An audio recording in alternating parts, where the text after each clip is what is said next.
Welcome to our channel. In today's video, we will show you how to manage email notifications in the Google One app on your Android phone. If you want to control what updates you receive from Google One, first, open the Google One app on your Android device.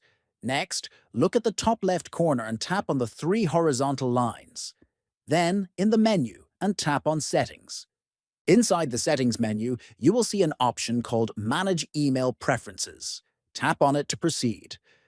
Once you are in the Manage Email Preferences section, you will find three main categories of notifications. The first category is News and Feature Updates.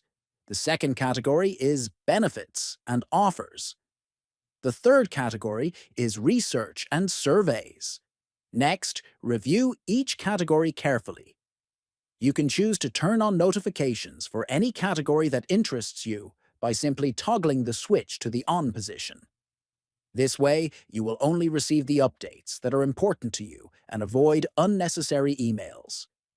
If you found this video helpful, please subscribe to our channel, like this video, and share it with others. Thanks for watching.